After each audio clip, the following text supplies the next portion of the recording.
Halo semuanya, sebelum kita masuk pada materi yang akan saya jelaskan, di sini saya akan memperkenalkan nama terlebih dahulu. Jadi, perkenalkan nama saya Catherine Alexandria Mardifawila dengan NIM 1323051 yang berasal dari program studi hukum. Jadi yang pertama-tama saya akan menjelaskan mengenai pengertian teori etika, deontologi, dan teologi secara etimologi dan menjelaskan apa itu prima facie menurut W.D. Ross.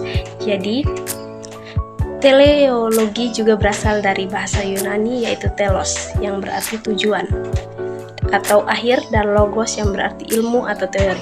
Jadi, secara etimologis, teologi adalah ilmu atau teori tentang tujuan atau akhir yang diinginkan. Kata deontologi juga berasal dari bahasa Yunani, yaitu deon yang berarti kewajiban atau tanggung jawab, dan logos yang berarti ilmu. Jadi, secara etimologis, deontologi adalah ilmu atau teori tentang kewajiban atau tanggung jawab.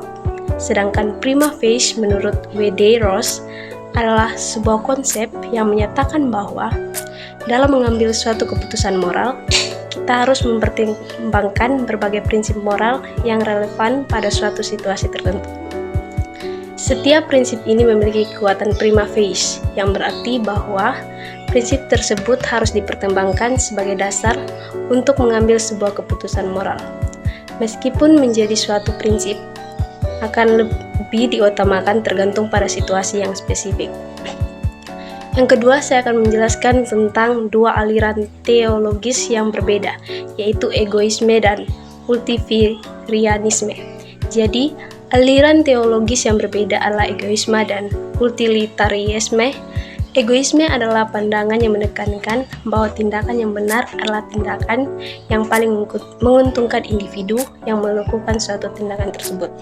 Sedangkan utilitarianisme adalah pandangan yang menekankan bahwa tindakan yang benar adalah tindakan yang menghasilkan kebahagiaan atau kepuasan terbesar bagi jumlah orang yang paling banyak.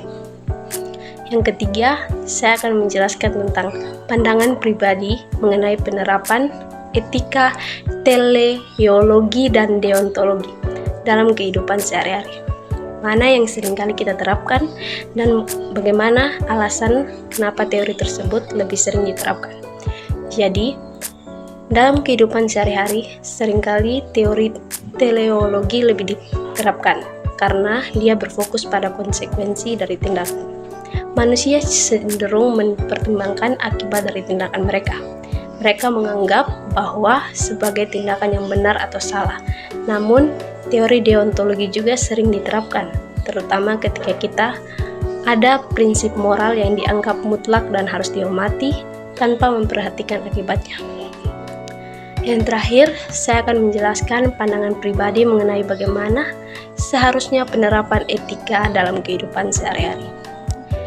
Berkaitan dengan teori deontologi dan teori teologi. Jadi, pandangan pribadi saya yaitu bahwa penerapan etika dalam kehidupan sehari-hari seharusnya mencangkup beberapa elemen-elemen dari kedua teori tersebut.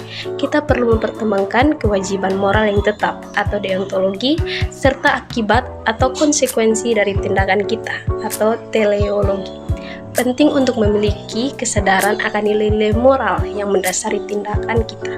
Namun juga penting untuk mempertimbangkan dampak yang timbul dari tindakan tersebut. Sekian untuk materi yang saya jelaskan. Atas perhatian saya ucapkan terima kasih.